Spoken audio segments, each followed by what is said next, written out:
दुनिया का सबसे बड़ा धार्मिक मेला महाकुंभ प्रयागराज में चल रहा है। पवित्र डुबकी के लिए देश और दुनिया से करोड़ों की संख्या में श्रद्धालु संगम नगरी पहुंच रहे हैं। आम लोगों के साथ खास लोगों का भी महाकुंभ पहुंचना जारी है। इसी कड़ी में केंद्रीय मंत्री जीतन राम मांझी महाकुंभ पहुंचे। यहां पहुंचकर उन्होंने गंगा, यमुना और सरस्वती के पवित्र संगम में मोटर बोट की सवारी का आनंद लिया।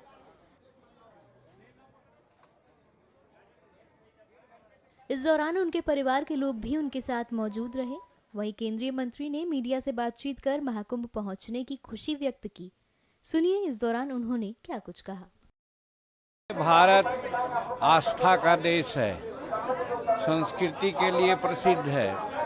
अपने संस्कृति और आस्था के चलते ये विश्व गुरु कहलाता था और आस्था में कहीं न कहीं खलल होते नजर आती है आज के कुछ लोगों के द्वारा। वैसी परिस्थिति में ये संगम पर स्नान करके, संगम पर करोड़ों लोग जुट करके आस्था को दिखलाते हैं और दिखला करके भारत की संस्कृति को अक्षुण्ण रखने का एक प्रण लेते हैं। आ करके हमको बहुत अच्छा लगा। देखा कोई संख्या का शुमार नहीं है, अनगिनत है। कोई कुछ कहें, कोई कुछ कहें, लेकिन मैं कहता हूं कि अनगिनत की संख्या में लोग आए हैं और सब आस्था के चलते आए हैं। सनातन धर्म हमारा रहा है ऐसा धर्म जहाँ किसी प्रकार का भेदभाव नहीं रहा। कालांतर में आकर के मनुवादियों ने कुछ अपनी अपनी बातें कर दी है, लेकिन सनातन हमारा कभी नहीं कहा कि किसी से कोई विभेद करना चाहिए। संत रैदास जी ने भी कह दिया था, जात पात पूछे नहीं कोई, हरि के भजय सो हरि को होई। हम समझते हैं वैसे संत शिरोमणियों के बात को और सनातन धर्म को अक्षुण्ण करने के लिए करोड़ों करोड़ यहाँ पर गंगा में डुबकी लगा करके अपने मन वचन कर्म से मानवता की सेवा करने के लिए, भारत का कल्याण करने के लिए यहाँ पर आए हैं। हम भी आए हैं तो यही सोच करके आए हैं कि भगवान सनातन धर्म को अक्षुण्ण रखे और लोगों को सद्बुद्धि दे कि जैसे पहले लोग रहते थे कि किसी प्रकार का कोई विभेद नहीं होता था, वही वातावरण पैदा हो। और दूसरी बात, हम उत्तर प्रदेश के योगी सरकार को हम बहुत प्रशंसा करते हैं कि आज इतनी बड़ी भीड़, इतने बड़ा इंतजाम शायद संसार में ऐसा कभी नहीं हुआ होगा, जहां 60 करोड़ के आसपास लोग आए होंगे और कुछ अपवाद छोड़ करके शांतिपूर्वक ये काम संपन्न हो रहा है। एक काबिल तारीफ है और नरेंद्र भाई मोदी जी के निर्देशन में ये सारी बातें हो रही है।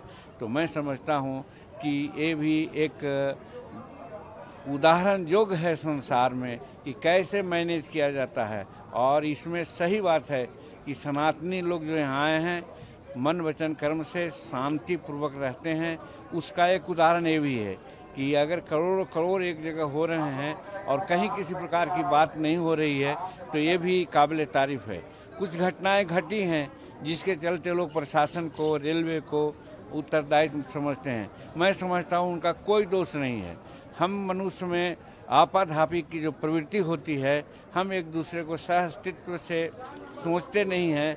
हम आगे तो हम आगे के क्रम में कुछ ऐसी बातें घट जाती है। आज हम गाड़ी से भी आ रहे थे तो हम देख रहे थे कि बल्लात कुछ मोटरसाइकिल वाले पार हो जा रहे हैं, कुछ ऑटो वाले पार हो जा रहे हैं, कुछ आदमी पार हो रहे हैं। अगर गाड़ी कंट्रोल न करे तो शायद एक्सीडेंट हो सकती थी। मेरा कहने का मतलब, अपने संयम को जो खोते हैं तो कुछ घटनाएं घट जाती है। इसमें प्रशासन का कोई दोष नहीं है। हम पुनः योगी सरकार को और भारत सरकार के नरेंद्र भाई मोदी जी को इन सब प्रबंध के लिए प्रशंसा करते हैं और संसार के लोगों को कहना चाहते हैं कि आप हिंदुस्तान के सनातन धर्म से सीख लो कि कैसे एक साथ करोड़ों करोड़ आदमी रह सकते हैं, जा सकते हैं, आपस में बात कर सकते हैं।